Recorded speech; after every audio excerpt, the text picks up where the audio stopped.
Nizami Kino Mərkəzində rejissor Murad Quliyevin Can Qutaranlar adlı sənədli filminin təqdimatı keçirilib. APA xəbər verir ki, film 2023-cü ildə Türkiyədə baş vermiş əsrin fəlakəti adlandırılan zəlzələ zamanı Azərbaycan Fövqəladə Hallar Nazirliyinin xüsusi riskli xilasetmə xidmətinin əməkdaşlarının göstərdikləri fədakarlıqdan bəhs edir. Təqdimat mərasimində çıxış edən Fövqəladə Hallar Nazirliyinin xüsusi riskli xilasetmə xidmətinin əməliyyat idarəsinin rəisi Elşad Zərbəliyev Türkiyədə baş vermiş zəlzələnin miqyası, xilasetmə əməliyyatının çətinliyi və Azərbaycan xilasedicilərinin həmin günlərdə göstərdikləri peşəkarlıq və fədakarlıqdan danışıb. Daha sonra çıxış edən Türkiyənin Azərbaycandakı səfiri Birol Akgün qeyd edib ki, o dövrdə çox ağrılı anlar yaşanıb. Ne kadar teşekkür etsek gerçekten sizlerin hakkını ödemeyiz. Çünkü o günlerde en önemli şey aileler için ümit idi.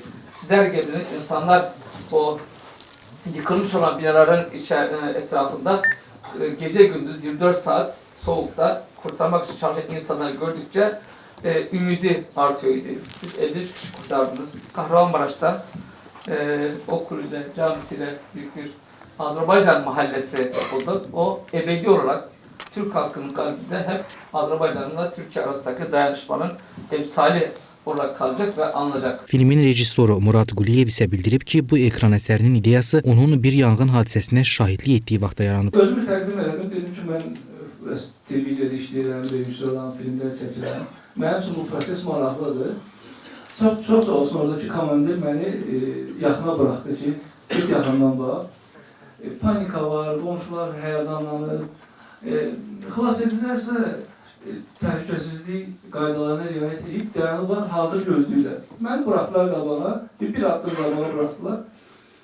Həmin anda o xilasedici bir anın içində, yuxarıdakı 50 santimetrdən girdi içəri, bir anın içində uşağı çıxartdı.